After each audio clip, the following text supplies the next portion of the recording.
Hello everyone, welcome back to my channel, and today we shall be discussing on acts and activities under Employee Provident Fund Act, which is included in chapter 3 of Employee Provident Fund Act.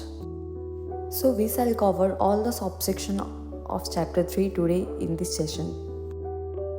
Okay, so first we have mandatory deduction of money from salary of employees and payment thereof to the fund.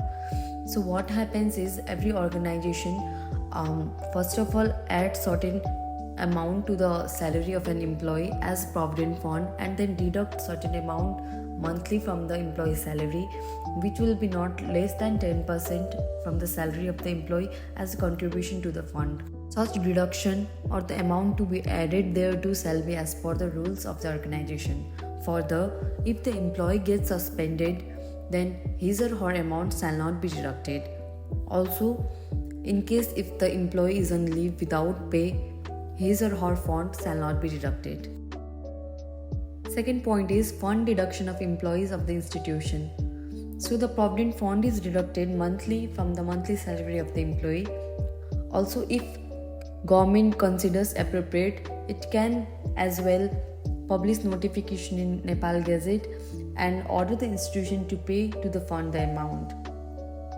Further, if the institution goes under dissolving or liquidation, in any case, employee of such institution shall be removed for the purpose of provident fund.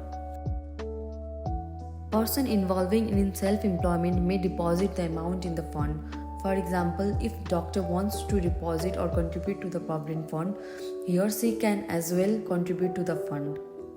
Acts to be done by the fund after payment of money to the fund. So basically, when the monthly provident fund is contributed by an organization in the name of the employee, such amount is deposited in the account of that employee or the person involved in self-employment.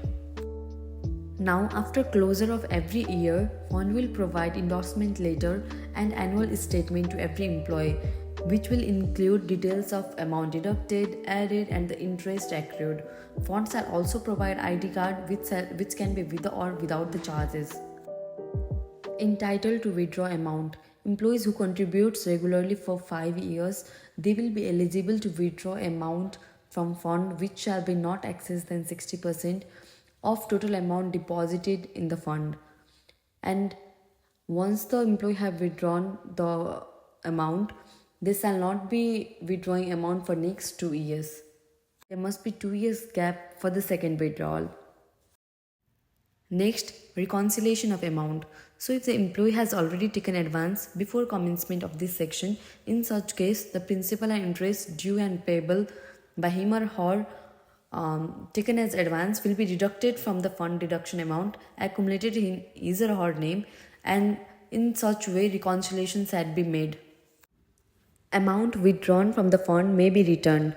As we have already discussed that the employees are eligible for withdrawing the amount not exceeding 60% if the employee has contributed regularly for 5 years. So such amount can be returned in either the single installment or multiple installments.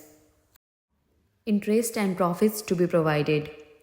So interest shall be provided in the amount deposited by the employees, which shall be revised time to time and shall be operated in the website of the Employee Provident Fund.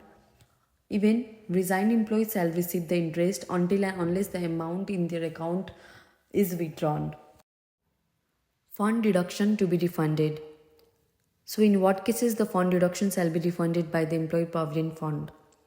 In case of resigned staff, all the amount deposited in the name of employee shall be refunded.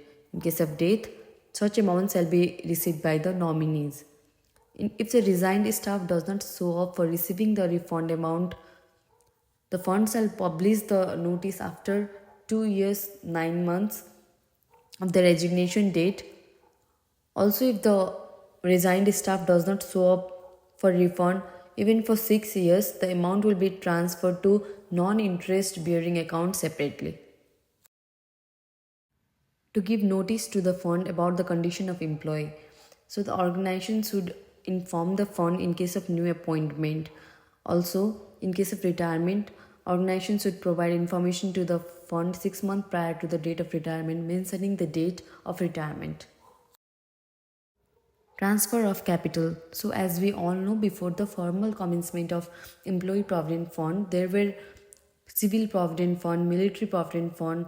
So, the Act has mentioned that the capital and liabilities of Civil Provident Fund, Military Provident Fund, and EPF shall be transferred to fund after the date of commencement of the Employee Provident Fund Act. Thank you for watching. Keep learning, keep shining. Bye bye.